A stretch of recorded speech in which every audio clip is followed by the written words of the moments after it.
جس ملک میں سب سے کم ٹینشن ہے وہیں ٹینشن کا ریشو سب سے زیادہ ہے. نہیں آ رہی بات میرا خیال ہے. آپ کی ساری خواہشات اگر پوری ہو جائے نا تو اس سے ٹینشن کبھی بھی ختم نہیں ہوتی. اس سے ٹینشن کیا ہوتی ہے؟ کیونکہ آپ میں مزید خواہشات جنم لیتی ہیں, اور آپ کے اندر جو ریزسٹنٹ پاور ہے نا خواہشات پہ کنٹرول کرنے کی, اپنی منمانی زندگی کے خلاف چلنے کی, وہ صلاحیت آپ کے اندر ختم ہو جاتی ہے.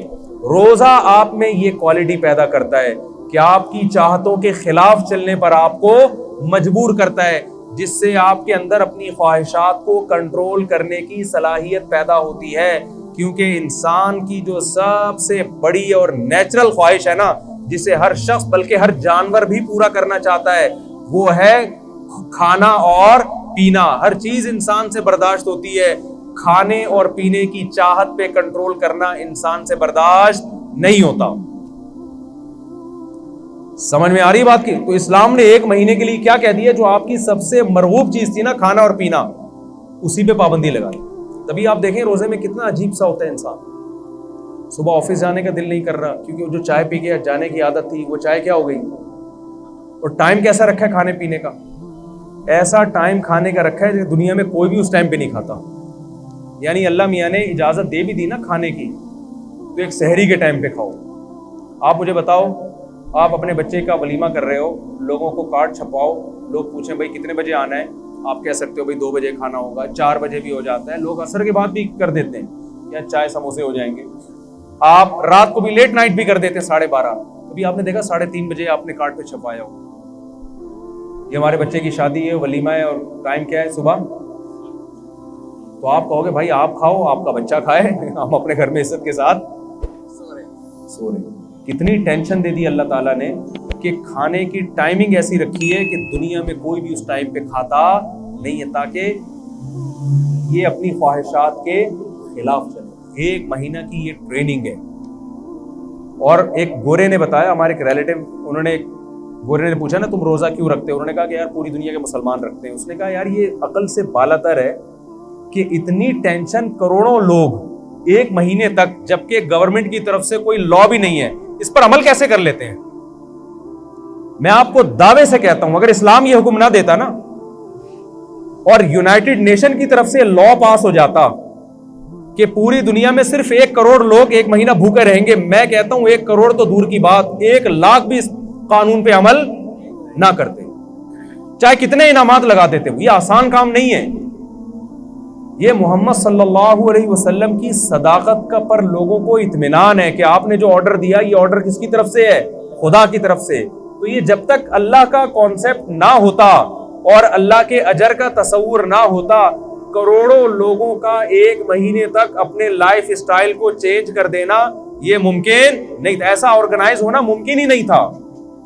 تو رمضان خود اسلام کے اور محمد صلی اللہ علیہ وسلم کے برحق ہونے کی ایک بہت بڑی دلیل ہے. اب آخری بات یہ کہ اللہ نے ہمیں ہماری خواہشات پہ جو کنٹرول کروایا ہے رمضان میں, اس کی حکمت اللہ نے بیان کی تاکہ تمہارے اندر برائیوں سے بچنے کی صلاحیت پیدا ہو جائے. لیکن افسوس کے ساتھ یہ کہنا پڑتا ہے کہ جیسے ہم رمضان سے پہلے ہوتے ہیں, رمضان کے بعد بھی بالکل ایز اٹ از اسی طرح ہوتے ہیں. 1.001% بھی ہم میں چینجنگ نہیں آتی. اس کی وجہ یہ ہے کہ ہم رمضان کو رمضان سمجھ کے اور اس کی حکمتوں کو سامنے رکھ کے گزارتے نہیں. تو اس رمضان میں میں اور آپ یہ ارادہ کر لیں کہ ہم ٹریننگ کی نیت سے انشاءاللہ اس رمضان کو گزاریں گے. ہم کہیں گے اے اللہ جو چیزیں حلال تھیں اور انتہائی مرغوب تھیں, ہم جب تیری خاطر اس کو چھوڑ رہے ہیں تو ہم یہ پریکٹس اس نیت سے کر رہے ہیں تاکہ جو چیزیں حرام ہیں اور ان کا چھوڑنا روٹی چھوڑنے سے آسان بھی ہے, ہم پورے سال ان حرام چیزوں سے انشاءاللہ بچنے کی کوشش کریں گے. اس نیت سے رمضان آپ گزاریں گے تو انشاءاللہ رمضان آپ کی زندگی میں چینجنگ لے کر آئے گا. اور اگر یہ نیت نہیں کریں گے تو روزے تو آپ کے انشاءاللہ ہو جائیں گے, لیکن جو روزوں کا مقصد ہے وہ حاصل نہیں ہوگا. کولیسٹرول کم نہیں ہوگا, باقی مقصد کہاں سے حاصل ہوں گے؟ دیکھیں فاسٹنگ سے ہی ہوتا ہے نا, آپ نتھر جاتے ہیں لیکن رمضان میں نہیں نتھرتے. اس کی وجہ یہ ہے کہ جو آپ نے صبح سے لے کے شام تک پرہیز کیا ہے, وہ افطاری میں جو کھانے کی اسپیڈ اور جس قسم کی چیزیں کھائی جا رہی ہوتی ہیں, تو رمضان میں جو مادی حکمتیں ہیں ان حکمتوں کی ایسی کی تیسی ہو جاتی ہے. تو جیسے مادی حکمتوں کی پکوڑے کھانے اور سموسے کھانے سے ایسی کی تیسی ہوتی ہے، روحانی حکمتوں کی ایسی کی تیسی اس سے بھی زیادہ ہوتی ہے. تو ہم نے مادی طور پہ بھی اپنے آپ کو پہ کنٹرول کرنا ہے اور روحانی طور پہ بھی اپنے آپ پہ کنٹرول کرنے کی کوشش کرنی ہے. اللہ تعالیٰ سے دعا ہے جو کچھ کہا سنا اس میں کمی کوتاہی اللہ معاف فرمائے، اور جو صحیح باتیں ہوئی اللہ اس پہ ہم سب کو عمل کرنے کی توفیق عطا فرمائے. وما علینا الا البلاغ. کوئی سوال ہو بھائی 5 منٹ ہے، کسی کے پاس ذہن میں کوئی سوال ہو تو پوچھ سکتے ہیں.